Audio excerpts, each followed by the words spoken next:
podcasting will be a thrill. Grandpa and chill, grandson and friends. Grandpa and chill in full effect. We talk about it all, yeah, put it all on the set with that pet craze too. We chillin' with Rosie, come through, stay tuned, yeah, listen closely. Cause this the millennials and the silent generation coming together, discussion in rotation. This is Grandpa and Chill. Hello, welcome. Sorry for the wait. Lee. We're Yeah, having thank some you so technical much for your patience. difficulties. I was practicing chill. We love it. We love it. I love your glasses. I love your background. You're doing it. Thank you. It is my actual bookcase. Yes. Oh, it's I not took even over the virtual. dining room. You not just want to walk. You Books. can't just walk through it right now. You can't just start walking back. Oh my God! Go have a No way. What the heck? It's real. I thought it was, that AI is getting really good these days. Yeah, I have a standing desk and I've never used it since I've got it. So You haven't used it? maybe one. I stood once on it and I'm I using gave it up. right now. I mean, Oh, I'm really? sitting, but I have a standing desk. It's so good for you. Some people's bodies maybe are good sitting, but mine was like, I felt like my grandfather after like 4 hours of sitting. So I stand almost all day. I definitely feel like if it's when I'm talking, I like to pace or at least stand and stuff and shift. So yeah, standing desk for being on the phone all day is nice. A podcast would be nice for standing desk. Maybe I would stand. Yeah. I get tired of standing very quickly, so it's a good reminder to step away and like every hour, they say like take 10 minutes or whatever. So I don't know if that's how it's supposed to work. Sarah, I don't see you. Am I supposed to see you? No. No, Hey, I'm not I'm not supposed to see you. not dressed or anything. I don't So- always show up. sorry guys. So Grandpa is getting a spinning arrow when he's trying to click on the link. No. Is that It's a fresh inbox and it keeps going around, but I'll hold on to it. I think I need to get a hold of Comcast because it's taking forever now. Oh, it just came up. it came up? Okay, good. We'll see you in a sec. Yeah, thank you. We've only been doing the show for years and years and years, Lee. And getting Grandpa online never goes away. So It's 85 episodes. I was impressed. yeah, Wow. yeah. It's one for each year he's been alive so far. So I didn't even know we had 85. That's really Yeah. good. yeah. What's that? So how are you I have doing? a request. Yes. Can you pronounce your name? Finest. Phines. How does it pronounced? Finest. Say again. Finest. Finest. It sounds like if you pronounce it like good looking, basically. Like finest. Finest. Like finest. Finest. Finest. So like the finest. Yes. Yes. Without the T at the end. Exactly. Got it. Lee Win. Thank you. Yeah. Yeah. Not wine. I mean, hey, honestly, I could easily say that. I could easily have it. Yeah, absolutely. I just I want to respect people. I want to get your name right. I appreciate it. Appreciate you asking and not just guessing like a lot of our Mm-hmm. guests do. Almost the guessing every is like the- person I've ever. gotten, Yeah. I've gotten really good at explaining Phineas Gage's life. Grandpa, we Hi, got you Grandpa. on. There we go. I've been having problems with my computer. I don't know what's going on. That's But all right. Tech moves it's very, quickly. very slow and, just all kinds of issues. And also, I had a problem with somebody in another country getting a hold of my, Netflix. And it changed the language in it, so I had to get a hold of Anyway, I'm sorry. good evening, Grandpa? everybody. Grandpa, Good evening. Lee, Grandpa. Hi, Lee. How you doing? Hi. What are people that are not related to you by blood supposed to call you? That are not related. Bart's fine. Barty. I've been called different things. Fartenbrank, Barton Frank, whatever you like to call me. I'll go with Bart. How's that? Bart's fine. Okay. When Yeah. I call you Grandpa, is it okay? That's fine. Yeah, Everybody I calls like him Grandpa anything on you the call show. By default, it's me. pretty It's anything you call me. Yeah. Well, I mean, you all are like family, right? Like you've been That's doing what I was this thinking, 85 you know? times. So Yeah, I think you're all in, but I'm going to be more respectful. I'm going to go with Bart. Because my own grandfather, my own dad would be pissed off probably. I get kind of offended when someone calls my family member. They're like, if someone's like my mom, or like they call my mom, like, it's not your mom, it's my mom. You can't call me. So I get it. I guess, yeah. You all are territorial, and that's totally cool. Yeah. Cool. Soft entry. Hi, Yeah. everybody. I'm Lee. I'm an author. I'm gay, and when I was growing up, I didn't know anybody else was gay in the whole world. I thought I was the only guy that liked other guys, which was really hard, and I felt very alone. And my parents were immigrants, so I kind of did what they wanted and what society expected, and I dated girls. And the whole time I dated girls in high school and in grad school, in college and in grad school, I just kept thinking, God, I'm not feeling what I'm supposed to be feeling. But I kind of acted it. And then I finally got honest with everybody else and myself in my 20s, and came out at 25. So a lot of what I do now is trying to write the books that would have sort of changed my life back when I was 11, back when I was 13, back when I was 15, back when I was that scared gay kid, and kind of wanting to empower me. But I don't have a time machine, so I'm paying it forward. And I have these books. And actually, it all started because I went to a talk that this guy gave. And I'd been out for like 10 years at that point. And he was talking about the letters that Abraham Lincoln wrote Joshua Fry Speed that convinced him that Abraham was in love with this other guy. And I was sitting there and I was thinking, how is that possible? I mean, like, I have a pretty good, education through public schools outside Philadelphia. And I went to an Ivy League college. I have a master's degree in education from Harvard. I've never heard of any of this, but I just couldn't. And I just was like, Abraham Lincoln, really? Like the guy on the $5 bill on Mount Rushmore, on the penny? How in the world could he have been in love with another guy? But I couldn't get out of my mind, like, the possibility. So I went to the library and I got out a book of letters. I got out a book that had the letters as an appendix in it. And when I was in school, history was taught like medicine. It was like names and dates to memorize. It was super boring. And I never was much of a history person because I just thought it was dull.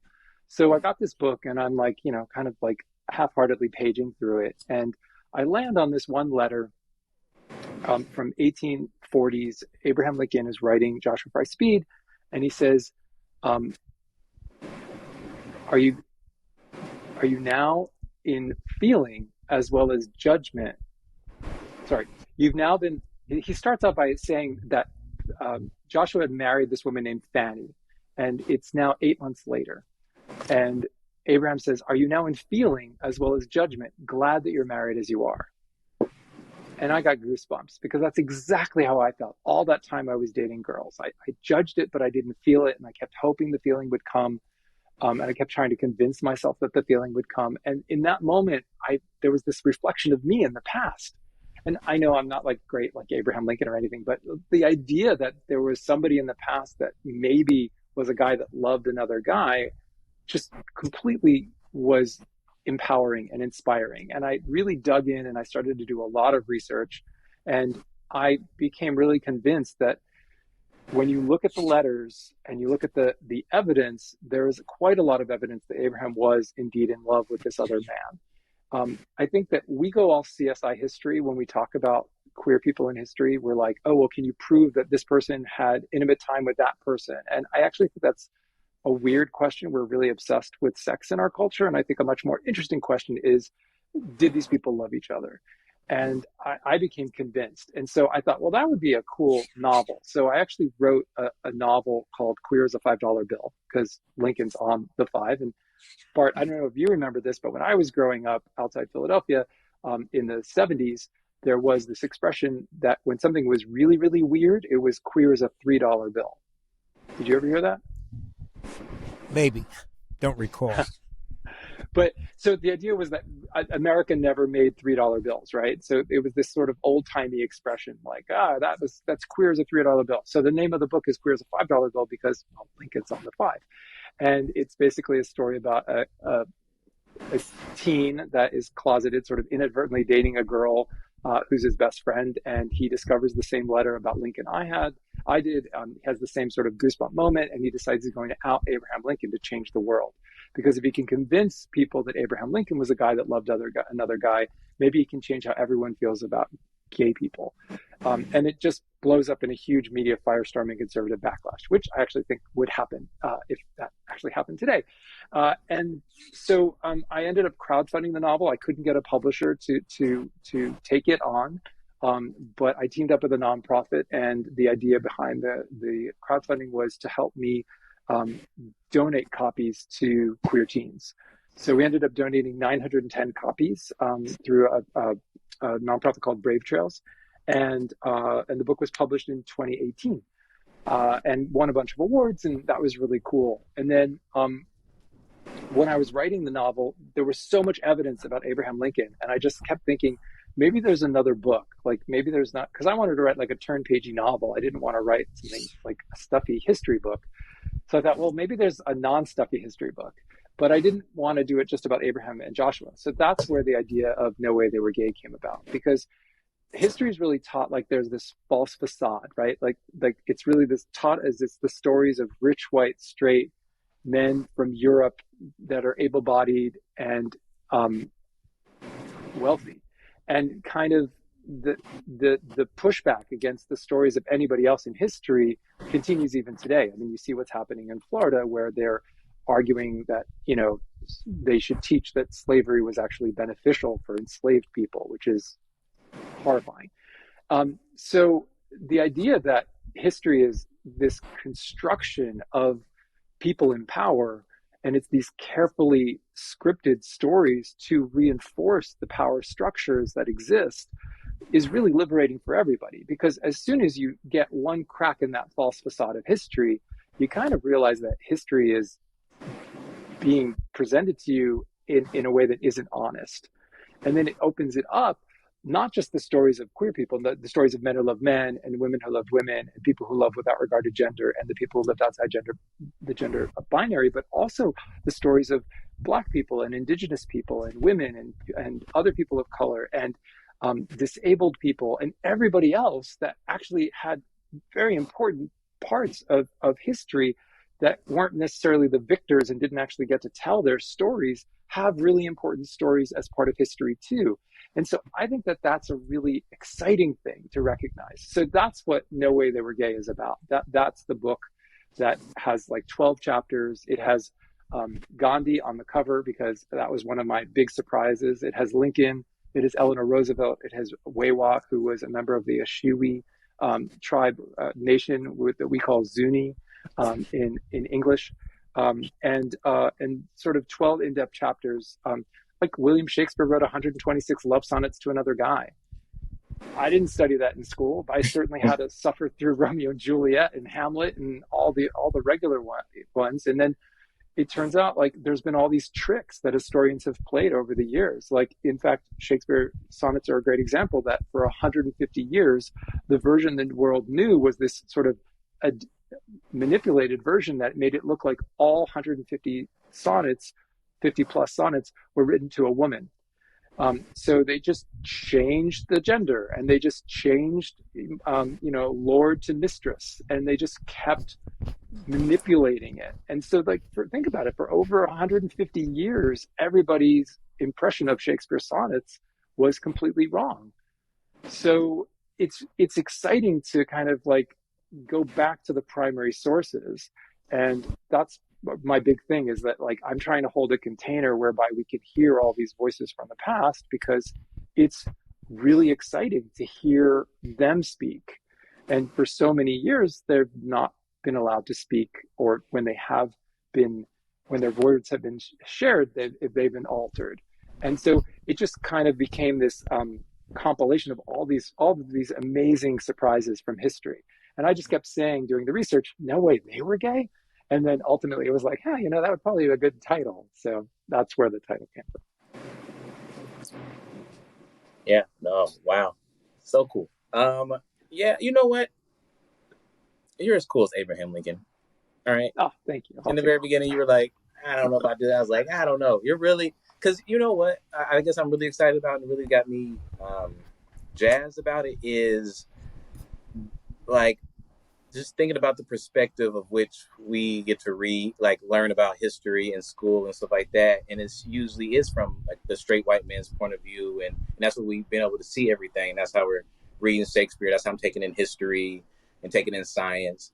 And it's so cool that you're putting a magnifying glass on the whole other history of people out here that have their, that are also living. They have history of, gay and queer history and black and white history. And actually it's probably very just as deep as any other, perspective. So that really excites me that, it's another foothold, a place open to have people, speak and tell their stories.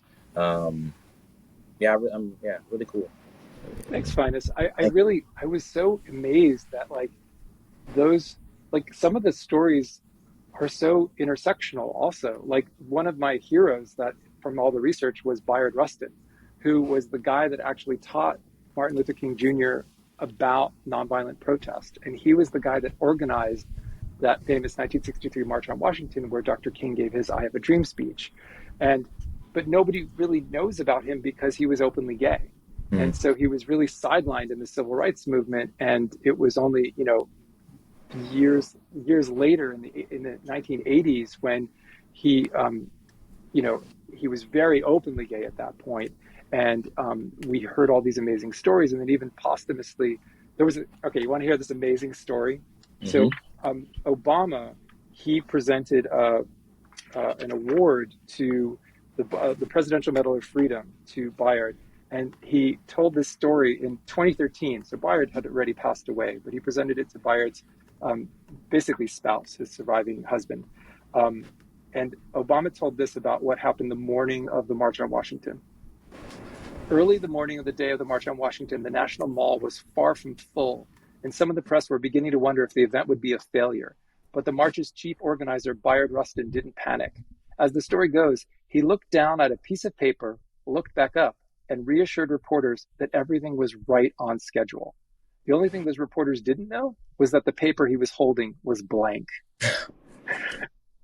He didn't know how it was going to work out, but Bayard had an unshakable optimism, nerves of steel, and most importantly, a faith that if the cause is just and people are organized, nothing can stand in our way. So for decades, this great leader, often at Dr. King's side, was denied his rightful place in history because he was openly gay. No medal can change that, but today we honor Bayard Rustin's memory by taking our place in his march towards true equality, no matter who we are or who we love. Isn't that amazing? It is amazing. It's great. Yeah, no. And then I just kept finding all these incredible things about history. So I went to Penn in Philadelphia for college. And while I was there, I was so closeted, I didn't even know they had a queer center, which at the time was not called that. It was probably called the Gay and Lesbian Center. But Bayard actually came and spoke the same time that I was at Penn, and I didn't know it. And doing the research on this book, decades later, I got to hear what Bayard said. And it was so amazing because it really related. It tells us a lot about what's going on right now. All right, another quote. 1986, Bayard Rustin. The fact of the matter is there's a small percentage of people in America who understand the true nature of the homosexual community. There's another small percentage who will never understand us. Our job is not to get those people who dislike us to love us. Nor was our aim in the civil rights movement to get prejudiced white people to love us. Our aim was to try to create the kind of America, legislatively, morally, and psychologically, such that even though some whites continued to hate us, they could not openly manifest that hate. That's our job today, to control the extent to which people can publicly manifest anti-gay sentiment. Yes. That was 1986, but he could have said that yesterday, right? Yeah, seriously. Yeah, could have said that. It speaks so much to what happened during the Trump administration, to this sort of the emboldenment of jerks to feel like they can be openly prejudiced. I just was so struck by that. Yeah, the day he took office, I think they changed the website completely in regards to gay and trans people. Yeah, that's right. Language. What's that, Grandpa? What is it? Oh, It's a book that was written by a cousin of mine. You gotta hold the mic. You gotta hold the mic. It's a book that was written by a cousin of mine I have a cousin. He passed away, and he was in a heterosexual marriage, and he and his wife went on the Donahue show. I don't know if you know who Donahue was, and they both announced that they were bisexual. And he wrote a book called Barry and Alice: Portrait of Bisexual Marriage by Barry Kahn and Alice Matuso. Just a sideline thing. Cool. Bart, when was that? I think it was written. I think I read 1980. Let me just Yeah. You read it in 1980, but when did he go on the Donahue show? Like, when did he come out with his wife as bi? I can't hear you without the mic, Grandpa. I'm sorry. It was written. Let's see, and Alice published in 1980. Let me see. I'm not sure. It was called Barry and Alice. But even in 1980, coming out as bi was a big deal. I mean, it wasn't a very welcoming environment in 1980. I was in high school. I remember. That's really cool. I mean, he was an attorney for the ACLU, and so he wasn't going to get fired. That was good. I suppose he wouldn't. Right. Hopefully. Yeah. The erasure that you've written about, that we're talking about, is just so insane to me. Like, I mean, you always know that, history is written by the men that win, but just seeing, like, we're talking about, like, they just changed the whole recipient of, like, all of these poems from Shakespeare, and I remember learning, like, maybe in high school, that Abraham Lincoln was, like, severely depressed, like, for most of his life, and that his marriage was a wreck. And then no one ever probed further. They were just like, I don't know, being president is hard, I guess. And I'm and I remember thinking the moment that the big emotional break that Lincoln had is exactly the same week that Joshua told him he was living with him and moving back to Kentucky to marry this woman, Fanny. It was the exact same week, the fatal first. And they're just like, we don't know. We just don't know. Oh, it's a big mystery. It was really We don't know. Life is hard. It's hard to be a man in America, even in the 1860s. It's just that hard. And we don't know why.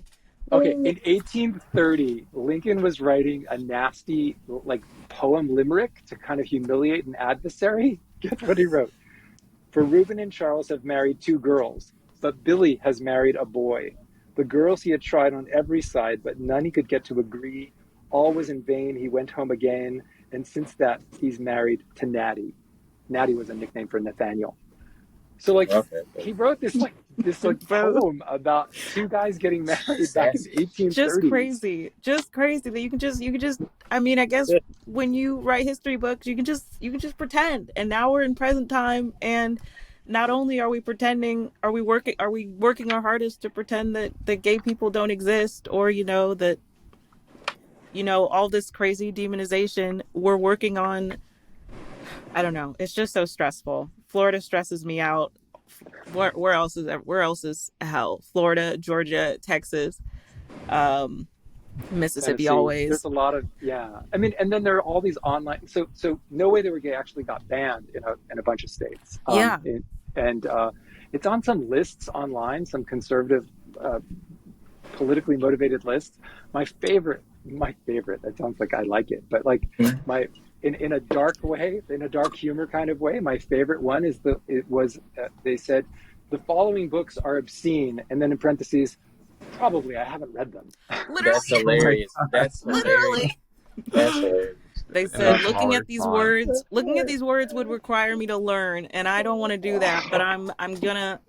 If I had to take a hard guess, I would say this is the devil. This is the devil's work. Yeah. They're not worried about learning. They're worried about getting some type of, the spirit. It's so embarrassing living here, bro. Though, I also want to really talk about this, because this is even what we're talking about now. I have always been, like, crazy confused why we care so much about sex here. Like it's, I know we're being really nice with the labels and going, like, dating men or women, but it's like, why do you care, bro? Why do you, like, if you don't want to have sex with them, or if you're interested in that, or whatever. If it just doesn't seem like there's other things that will be, I don't know, more pressing at when I first meet someone than their sexual orientation. Well, this was my Yes. whole thing with gay marriage, right? Like, if you don't like gay marriage, don't get gay married. Like, Yeah, it's pretty simple. Get straight married. okay, it's Like, okay. how Yeah. does my marrying my husband affect anybody else's life? I do think that it's a good opportunity. What you're bringing up, Phines, is the idea of the word homosexual isn't particularly helpful to the queer community. Oh, it isn't? Because I think it makes people that aren't queer hyper focus on the fact that, oh, those people have sex in a way that makes me uncomfortable. Mhm. And I mean, we can get really uncomfortable thinking about sex. I mean, like, okay, for a moment, exercise, imagine your parents having sex. Ugh, right? Gross. Like, nobody even wants to think about that. So, like, we would do better, I think, if the focus was on love rather than on sex. And, you know, if the word wasn't homosexual, but the word was homo-lovable, if we were talking about homo-lovable rights and homo-lovable history, I think we'd be having very different conversations in our society. That's a good I've point. never heard it framed that way. That's really powerful. I like that. Yeah, I do. No. Because and then way- bisexual too, and pansexual, like all these words that sort of like distill someone's who they are down to who they have sex with. It's very medical. It's like a medical term. Yeah. Like we try to veer away from those now. That's a really good point. So I mean, I don't know that it's going to catch on, but I'm going to try. I'm going to keep doing it. I'm here for it. I am here for it. I appreciate it. Yeah. I remember when I was in high school, I think it was like sophomore year, there was maybe 3 pages on the Thanksgiving turkey with like Columbus and all that, and then maybe like this much on Trail of Tears, like, and they were writing it, and I was and even then I was like, this is, you know, like, who wrote this book, basically. Right. I mean, so much of it is about selling the fantasy, right? Selling the there was nobody here, you know, or that the colonization civilized. That was toxic. They needed us. We saved that was them. Horrible. Yeah, right. We saved lives. We gave them our religion, so all's good. Like, no, these were people that were here and are still here. And actually, that was really cool to try to.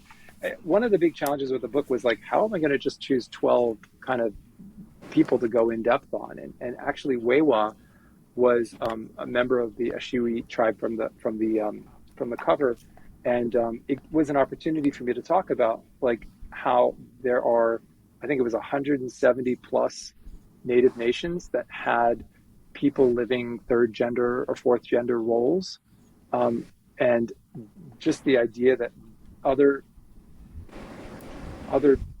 organizations of people, other societies, interpret gender very differently than we do. I mean, we see it as this really strict binary choice. And that's not how a lot of other cultures view gender and understand gender.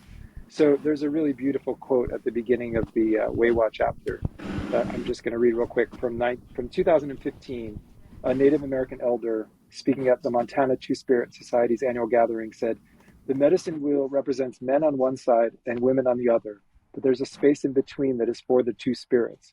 We join the men and women and complete the circle. That is our place in life. That is the Creator's purpose for us." And I think that that's so important to keep in mind. Like, it's not this ancient thing. It's not, you know, it's present tense. These nations exist. These identities exist today, and we have to kind of acknowledge that. And yeah, when history books do the whole, like, you know, the Thanksgiving thing, it's really problematic, right? Like they just skim over it. And so, yeah, I think that there's so many moments of liberation that we can each have with our histories and kind of digging into it more. And I think that a lot of books that are about history are very prescriptive. They're kind of like, well, this book is all you ever need. And my book is the opposite of that. It's like, this book is the beginning of your journey, hopefully, or part of your journey. And go and explore and find all these other stories, because there's so many more stories. And I want to hear them. I want to read those books too. Yeah, this gets me going to the next a good question I was kind of having in the background of like, would you consider a book like science fiction at all, like in that realm, or is it like more like what genre would you put Wait, your No Way They Were Gay? It's yeah, no, no, no, nonfiction. where they get, I guess, gay is $5 bill. Wait, you changed it Oh, to Queer as a $5 bill. Yeah. put a So $5 this bill. one is just fiction. I mean, with a lot of fact in it. Oh, I'm sorry, fiction. Yeah. So what I did was I did this cool thing when I self-published this. I mean, I hired a team of people to do the cover and the interior design and to edit it, but all the primary sources are in bold in the book, which was really fun. And then when No Way They're Gay was published by Learner, who's a company that they have a really good reputation with schools and libraries, so it became really important for me not to self-publish this book. They did the same thing. So every page that has primary sources, it's bold. So it's really easy for a reader to understand what's the people from history talking and what's me as a sort of interpreter or translator or, explainer of stuff talking. Because I That's think even that's cooler. Sorry, cool. that's really important, right? Like I want people to know what was the real stuff that people in history said. And then I also tried not to have it be like stuffy footnotes. So we did this fun thing where I don't know if you can see it, but instead of footnotes, there are like these little pop-ups with arrows that explain Mhm. what the text says. So just trying to make it more fun. Like, why shouldn't Yeah. history be more like chocolate? Why does it have to be like medicine? Yeah, no, that's cool. No, no, I don't know why I wrote this, but for some reason I was talking about like how how you can talk about political structure so well in science fiction books. Like you can do I good I like talk about the political like temperature of things, but it might have been maybe when you were daydreaming about, or when a side note about Abraham Lincoln and his stories, like if that was really the truth. Like I guess I like a retelling. Oh, were you talking about a story between? Is that the Queer as a $5 bill? Yeah, that story Mm-hmm. is what you're talking about. Yeah. Yeah. So that's fiction, but Okay. it's based on the facts about Abraham That, Lincoln. So right. um, that's where Which is we went. That's where we went off in the fiction that's section. probably But why I wrote that down. all the history that the kid finds out in the book is true. And there's a big endnote section that explains it, because I thought that was the real hook of it. Because like the subtitle is, "What if you knew a secret from history that could change the world?" Because that's really the dilemma that the main character faces. And then the other thing about Queers of the Bill that's kind of cool for your listeners is that in response to No Way They Were Gay getting banned, a couple of cool things happened. One, I got permission from the publisher to take the chapter with Lincoln and all the evidence of him loving another man, and it's free as a download PDF on my website. So that's pretty cool. And then the other thing is that I took the audiobook of Queer as a $5 bill, since I produced it myself, and I made it a podcast. So Queer as a $5 bill, the podcast, is available for everybody to listen to for free, forever. It's just there. And every chapter of the audiobook is an episode of the podcast. And there are 33 chapters, so there's 33 episodes, and then there's there's 3 bonus episodes. One is an interview with me and a famous author, Leslie Newman. She famously wrote Heather Has Two Mommies, and she interviewed me about Queer as a $5 bill. The next is the Lincoln chapter, but as an audiobook, which was kind of fun. I got my husband's an actor, and so we got some of his friends, and because we couldn't do bold, right? All the primary sources are different actor voices. I'm narrating it, but I also wanted listeners to know what's real and what's, me interpreting and explaining. And then the last bonus episode, 36, is actually the opening of my next book that's for kids, or for readers 11 and up, in the Queer History Project series, which is called The Gender Binary is a Big Lie. And it sort of goes into the sort of overview of the introduction of that. And that comes out next year in spring of 2024. So so the audio, like making the audiobook available as a podcast was my sort of like, it was what I could do in response to the book banning, because it makes you feel really powerless as an author when your book is getting banned, because it's not just, I mean, if you're in the top 10 of the books that are most banned in the country and you're on all those lists, and like, I think that then maybe you see a big bump in sales. But when you're in the mid list of the books that are getting banned, when they're putting out lists of 800 books and, you're number 712, it's not like you're selling a lot of books. And what happens is it's a chilling effect. It makes librarians and teachers suddenly hesitate because they're like, okay, I know this book will be helpful for the kids in my class or the kids in my community, but is it worth me risking my job? Am I going to get blowback for bringing this book in? So it creates a chilling effect on all these books with queer characters and themes and history, and not just on queer ones, on Black histories and Black stories as well. Those are the two groups that are really being targeted right now, specifically in Florida, but we're seeing it elsewhere. We're seeing it spread around the country.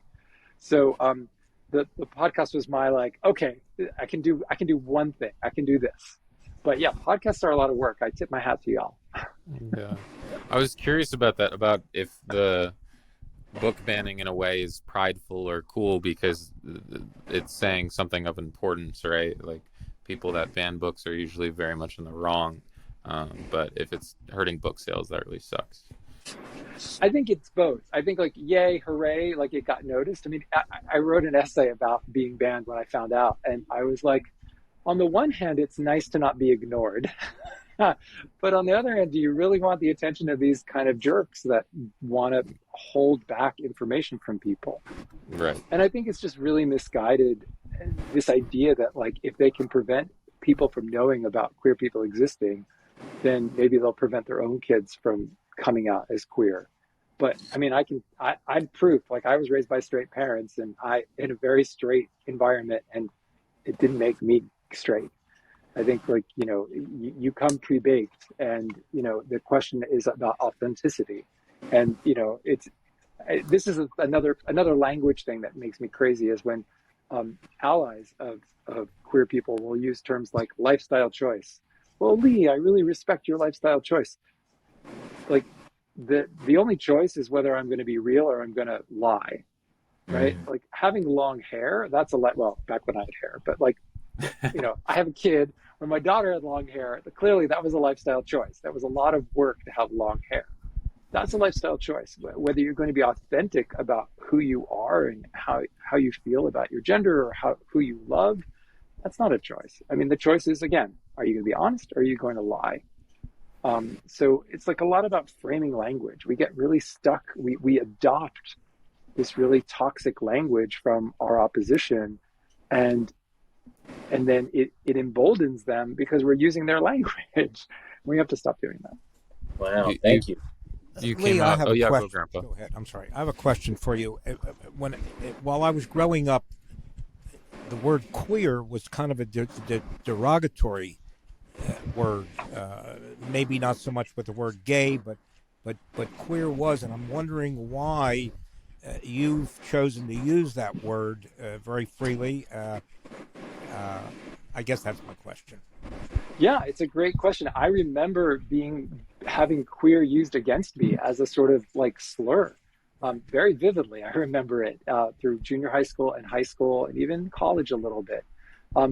In the 90s, there was a big movement to kind of defang and reclaim the word queer by people that were gay, lesbian, bi, pan, trans. The idea was that we could reclaim the word, and that's when you started to see queer cinema, you started to see queer studies programs at different universities around the country, and it was a pretty successful movement. I mean, queer can still be used as a slur if it's said in a negative way. There isn't the same thing with the N-word, where people outside of the community can use the word queer if they're using it respectfully, but as a white person, I would not use the N-word to describe Black people, because I just feel like it's not my word. It hasn't been reclaimed for people outside of the Black community, as far as I perceive it. I mean, Phines, you tell me if you see that differently, but definitely in terms of the reclaiming of queer, we're on board with that. Look under your seat. There's an end card under that I'm giving you. No, I'm joking. Yeah, I agree. No, please don't use it. I'm just joking. No, you're Now, right. mind you, there's another slur that was used against me and other people that starts with the letter F that I don't use, For sure. and that has not been reclaimed. That was not reclaimed by No. the community. Although I have heard people use it like to tease other people within the community, but nobody outside the community gets a free pass to use that. Yeah. So it is a really good question, Bart, because it's so interesting how language changes over time. Yeah, and I didn't think of the word queer as necessarily meaning homosexual or gay. I thought of anyone who was kind of different. You know, that's what I thought it meant. But I'm obviously learning something now. Well, and it's become a kind of an umbrella term. So right now, the acronym is LGBTQIA2+. Damn. That is a lot of letters. So queer has sort of become this umbrella term that people are using when they don't want to get tongue-tied with the acronym. But on the other hand, like the argument, I've definitely heard arguments against like, well, why do we want to keep adding letters? Isn't it making it hard? And I'm like, well, just use queer then. Because I feel like it doesn't cost us anything to add an I for intersex people or an A for asexual people or a 2+ to recognize two spirit people. And the plus is like everybody else. And in Canada, sometimes you'll see 2S, which stands for two spirit, which is like Weiwa, people that lived lived a third gender or fourth gender identity in Native nations. So, but not everybody necessarily claims that. But also that's interesting because if you're not Indigenous, you cannot claim two-spirit as your identity. Like that's also very much, it's like a very sacred term for them to use. So it's a lot about learning and we're constantly learning and it's constantly adapting and changing. And I feel like that's cool because we need to be allies to each other. Okay, I got to go back. I got to read one more Bayard Rustin quote because this was like an aha moment for me when I was doing all this research. He talked about. He was asked in 1986 if he had any advice for other Black gay activists, and he said, "The most important thing I have to say is that they should try to build coalitions of people for the elimination of all injustice. Because if we want to do away with the injustice to gays, it will not be done because we get rid of the injustice to gays. It will be done because we are forwarding the effort for the elimination of injustice to all. And we will win the rights for gays or Blacks or Hispanics or women within the context of whether we are fighting for all." And I'm like, hallelujah, that is so exactly right on. Yeah. I feel like as a gay man, that's been my whole life. That lesson encapsulates everything I've learned. Like I need to be an ally to every other letter of the queer alphabet soup of LGBTQIA2+.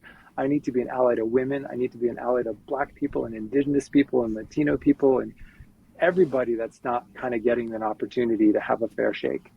And that thing about building coalitions, I think, is critical to our understanding of how we move forward in this very moment, but how we move forward always, right? I mean, I just find it super, super inspiring. Like, yes, how do we work together to affect change and to make our world a better place and a safer place? Because if we can make it safer for me, then it can be safer for you too. Yeah. Absolutely. I think, and I wanted to know your thought too. What do you think people should do or we should do or the government should do about like the book banning and the crazy slew of laws that are clearly targeted to LGBTQ plus people, where it's like, oh, well, if you're suspected of abusing a child, you can get life in prison or you can get the death penalty. But now we're also going to change the definition of abusing a child to include, quote, indoctrinating them or, what have you. Like, what do you, like, not what do you think about it? Because like, we know, but like, what do you think someone should be doing about it, I guess? Because, yeah. Cool. All right. So first of all, I think it's really important to recognize that this is not a groundswell of people concerned about the safety of children. This is a Right. very cynical, organized political effort. The Washington Post did an analysis, and they found that of like 2,600 formal complaints, 60% of them were filed by 11 people. Oh, wow. 11 people. I mean, come on. Nasty. But I know 11 people. Like, that is not a lot of people. So, first of all, like, we have to understand what is going on, that this is not a whole bunch of people like horrified that their children are in danger. It's not, honestly, it's just a manufactured crisis to Right. get people to fight each other so we don't notice what they're doing, and their efforts to consolidate their power and basically prevent losing their ability to, hold on to that power. I mean, they just proposed changing the voting age to 25. And that's pretty much related to the fact that, when you look at the numbers, the demographic numbers of younger people, it's a majority minority country that we are quickly becoming. And as soon as these people start voting, these jerks are out. So they have a real sort of like, all right, let's gerrymander the hell out of our districts. Let's pass all these laws to prevent people from voting. Let's make it harder to vote. I mean, it's all very calculated.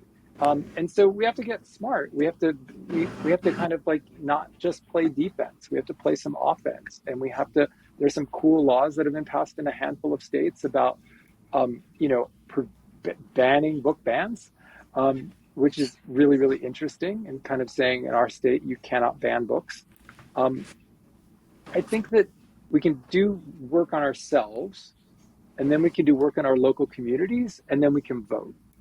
And I think voting is both a local and a national thing, right? Right. Because a lot of these decisions are being made by school boards that have like 4 people or 5 people sitting on them, and they're just local yokels that are, fired up, and they want to like, push through their sort of their values. And it isn't saying that a parent doesn't have the right to have input into what their own child reads.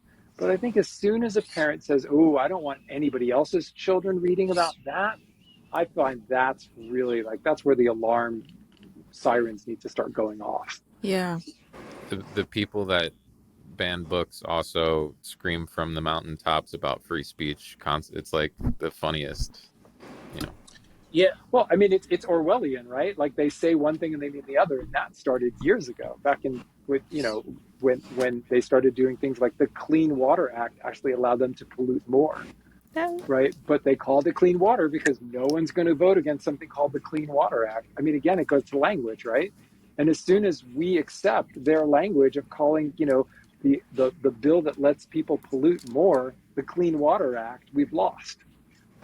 So it goes back to, I'm sorry, I'm obsessed with words. Like, do it.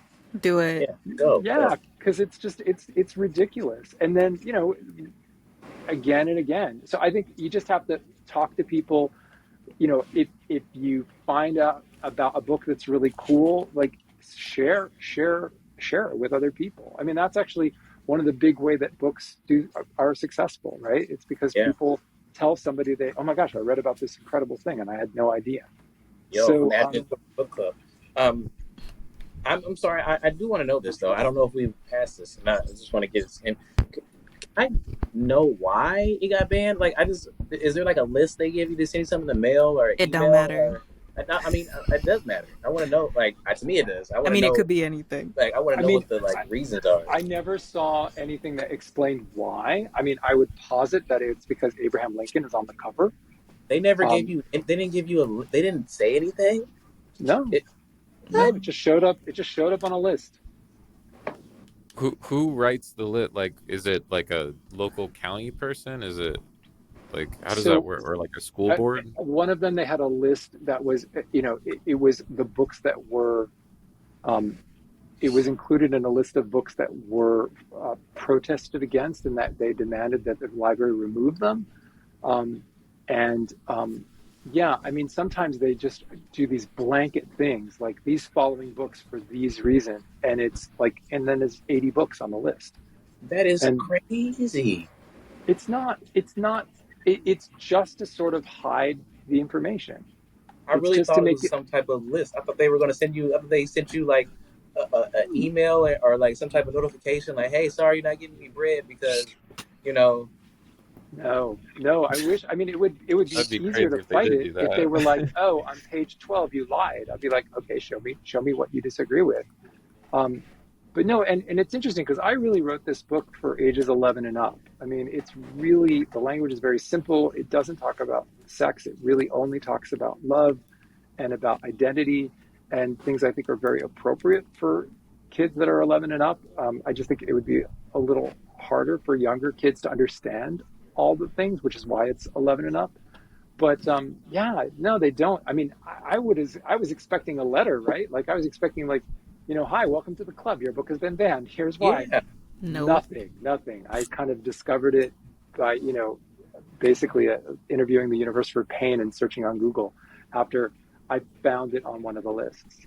So that just that is mind blowing to me. I don't know why I'm mind blown by that. I'm like, if you're a writer and you don't, no one's telling you that your main source of income, or maybe could be, is on a damn book. That just seems so like not cool. I will address that it is not my main source of income. I do No, have a day job. I work for a no, nonprofit. well, you're right. Well, just in general, like say, just in general, just I just think it's like I don't know. I just thought that That is Well, it crazy. goes back to the idea that you're thinking that these people are reading the books before they're protesting them, and they're yeah, not. Maybe wow, They're getting lists. They're getting curated lists to protest, and then they search to see are these books on the list in the library, and then they protest them. They never get them, Yeah, or if they Grandpa. get them, they don't read them. Oh, we're fighting. You okay, Grandpa? he just We're fighting. Smacking the shit out of his bird. Thunderdome. Philadelphia Thunderdome. yeah. Grandpa's in Philly. What were you gonna say, Grandpa? I was just going to say maybe they feel that your book has too strong an influence on whoever You're too far from the mic. maybe they feel it has too strong an influence on people that they don't want to have influenced. Yeah, You know. they don't want people to know that there were men who loved men and women who loved women and people who love without regard to gender and Lee, people that what that's how is the gender binary. is there a difference between someone who is that you use the word gay and when you use the word queer? Is there a difference there? Generally, people can choose their own label for themselves. So there are some people that identify as gay that are women. Gay for a long time was the umbrella term.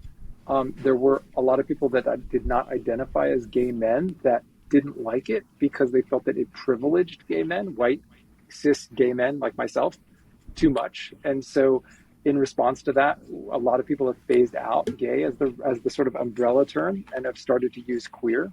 But I know a lot of people in their 20s that do not identify as men that use gay as the rainbow, as the sort of as the umbrella term for the community.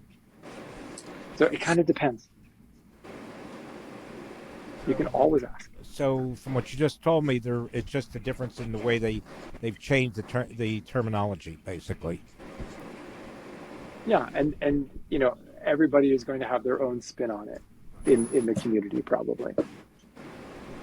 And what did you study in college in graduate school? What was your major? I studied education and technology. So I went to Harvard because I was really interested in Sesame Street and how they used this new technology of television and puppets, and it was entertainment, but it was education, and there was a technology aspect. So I was really fascinated by that, the intersection of those three things. Like, how do you use technology, how do you educate, and how do you entertain at the same time? And I mean, in fact, this podcast is a great example of that intersection, right? It's like, it's the four of you plus a guest, and you're having these great conversations, and they're being shared through technology in a way that is both entertaining and educational. So it's like, this is right in that Venn diagram, right? And I started a blog about 15 years ago called "I'm Here, I'm Queer. What the hell do I read?" Because I wanted there to be a safe space online to find out what were the books for kids and teens that had queer characters and themes and history. And there weren't a lot to start with, but now there are a ton, which is very exciting. Um, so so that's what I studied, and then, but so much of my education has been after I left school, and has been just reading and going. I mean, these two of these shelves behind me are just history books about queer people, because it's just so fascinating. And they write these books, and they're not always all about the people being queer, but like, okay, Mahatma Gandhi, right? Like, famous guy, right? Like, had all these amazing breakthroughs. The love of his life was not his wife Kasturba that he married, I think, at age 13 or 11. I can't remember. That he was really, really young. They were both really, really young. It was this guy, Herman Kallenbach, this German Jewish architect that Gandhi met in South Africa, and they wrote hundreds of letters back and forth between them. And all of Gandhi's writings are available for free. Everyone can read them online through the foundation in his name. And I read all the letters back and forth. And there's even a love contract between them. They had nicknames for each other. And Gandhi was trained as a lawyer in England, and he wrote this love contract between him and Herman, where they pledge love and more love, such love as they hope the world has never seen, to each other. So it kind of, again, blew my mind, and I got really excited about it. And that was actually, for me, a big shift point, because up until then, I had just thought, oh, these are really interesting footnotes on history. Like, oh, this famous person was, Eleanor Roosevelt. She was in love with another woman, Lorena Hickok. That is an interesting footnote on history. But when I read the letters between Gandhi and Herman Kallenbach, I had a shift of my point of view. It was kind of a bit of an epiphany. And it was that, Gandhi was the guy that said, let people's religions be different. He said this in 1911. You worship a being, a single entity as Allah, and another adores him as Khuda. I worship him as Ishwar. How does anyone stand to lose? You worship facing one way, and I worship facing the other. Why should I become your enemy for that reason? We all belong to the human race. We all wear the same skin. We all hail from the same land. Like, that was a huge breakthrough in sort of like humanity, right? And it occurred to me that the fact that he was in love with this Jewish guy at the time that he wrote this does not feel coincidental. And it made me think that maybe these people in history being queer was not a footnote, but maybe it was part of what made them exceptional. Maybe having that outside perspective empowered them to see things differently. When FDR died and Eleanor Roosevelt became an ambassador to the UN, her special task was basically to push for the Universal Declaration of Human Rights. Like, maybe she was so passionate about that, in part because she was in love with this other woman for decades. They had this decades-long relationship. Sappho. Okay, here's one of the most crazy things. So all the Disney movies end in a kiss of true love? Mm-hmm. So it turns out that is actually from this famous poet who lived thousands of years ago, whose name was Sappho. Sappho lived on an island called Lesbos, which is where we get the word lesbian, right? And Sappho was famous for a bunch of things. She was famous because a lot of her poems talked about her loving other women. She was famous because she was a rock star of the time, and poets back then, epic poets, were the most famous performers, because they didn't write poetry in a notebook and get it published. This was way before publishing. They would perform their songs standing up and accompanying themselves on a musical instrument, L-Y-R-E, a lyre, I believe it's pronounced. And anyway, Sappho was a famous poet. And one of her poems that survived nearly intact talks about how everybody else says that the most beautiful thing on the dark earth is an array of horsemen, or soldiers marching off to war, or cavalry, going off to battle, or a fleet of warships. But Sappho said in this poem that the most beautiful thing on the dark earth is actually the face of the woman she loved, Anactoria, for she would rather watch her face flashing radiant than all the force of Lydian chariots and the infantry in full display of arms. something about this idea really captured people's imagination back then. And it resonated with what they felt inside, that, yeah, the most important, powerful thing in the world is love.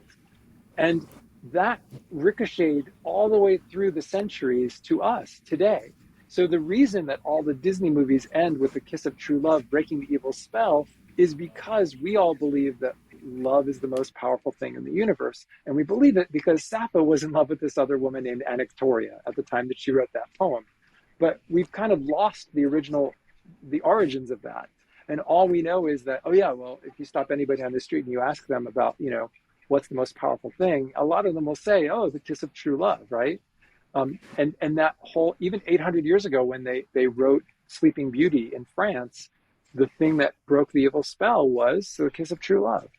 And to know that that's part of our queer legacy is really, really cool. Yeah, so that's cool. I love that. I always heard about like jokes about like Sappho and her friend, like when you're watching like sitcoms or reading like short stories. I didn't know that was the origin of it. Yeah, and there was just one more story I want to share is and I don't know if Bart, you remember this from when you were like 12, but in 1952, this woman named Christine Jorgensen became world famous for being one of the first people to publicly be outed for changing their physical body to match who they felt they were inside. Do you remember? You're I do nodding. Tell remember us. that Do you remember? name, and a little bit about it. I do remember. Yes. Christine became. She was.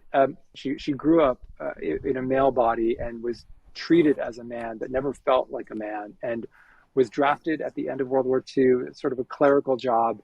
And then after the war, she went to Europe and had an operation to sort of a series of operations to sort of make her body match who she was inside. And she had a really beautiful quote in 1950, 2 years before she became world famous. She wrote a letter to friends, and she said, I think we, the doctors and I, are fighting this the right way. Make the body fit the soul rather than vice versa.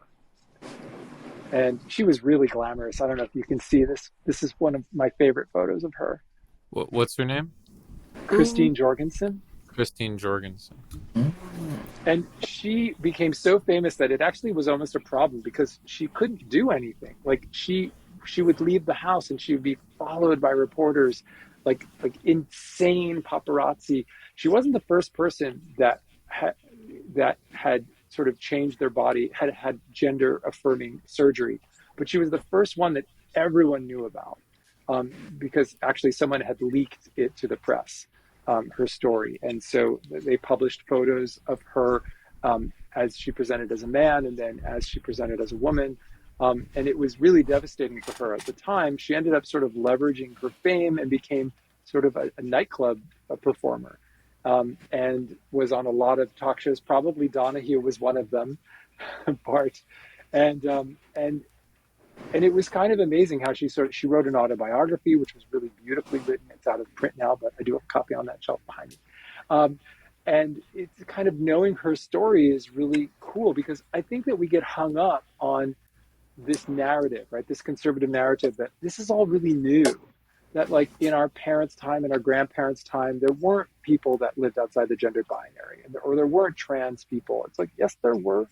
There was a pharaoh whose name was Hatshepsut back, thousands of years ago, who basically over the course of 22 years changed their public presentation of their gender. They went from being the widow of the daughter of the pharaoh, and at that time they married their brother. She married her brother. And then the brother died. And so then she became the widow of the pharaoh.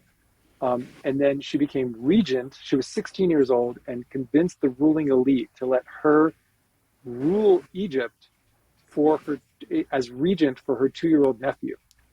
And then over the course of 22 years, she declared herself king, or co-king, and then senior co-king.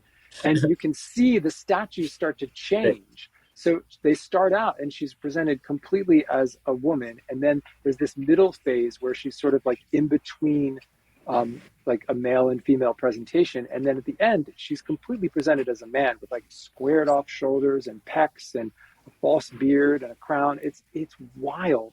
And one of the books that was written for adults on this talked about how by Kara Cooney. It was really fascinating. The woman who would be king, and Kara talked about how the statues of the time, male statues were painted red because the guys went outside and I guess they got suntan.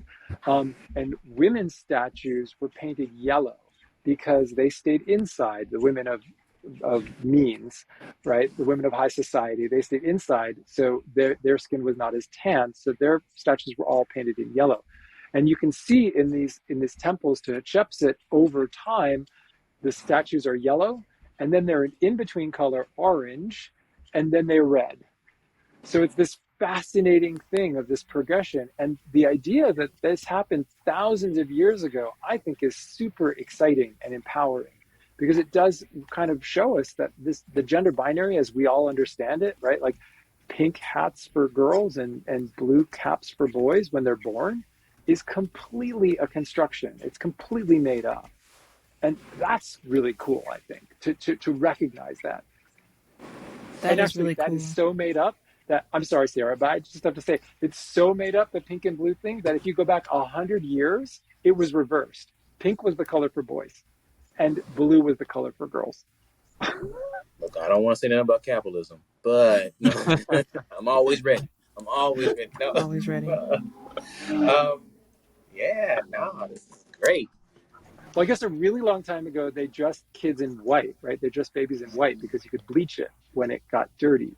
But then they kind of, 100 years ago, they were like, ooh, we can sell things. So there was in New Jersey, there was a Earnshaw's Infants Department magazine, and they had a publication, and they were explaining that pink is a decidedly stronger color, more appropriate for a boy than blue, which is daintier and more proper for a girl. And I was like, wait, what? What is going on? Your words, like you said earlier, this is how important words are. Someone was like, you know what? I'm going to change history. I'm going to sell something. Yeah. Yeah, they had all these paintings of, the old English kings and queens, and all of them, when they're children up until like a very old age, were wearing the exact same clothes. Like you couldn't, yeah. And then I don't know a lot about fashion, but it is interesting. Like the whole reason that people wear white at their weddings was because of Queen Victoria's wedding. Was like her dress was photographed, and it was a really big deal, and it was all to support like the English lace industry, because the lace industry was suffering at the time. Like history starts to get really interesting when you dig into it, and you don't just accept the sort of the narrative that we're being fed. Yeah. Lee, we're a bit over time, but I did want to go through and do last thoughts with everybody, if it's cool. Yeah. Sierra, Please. What are your last thoughts? My last thoughts. Thank you so much for coming, Lee. This was wonderful to hear you talk about history and education and queer issues and queer history, and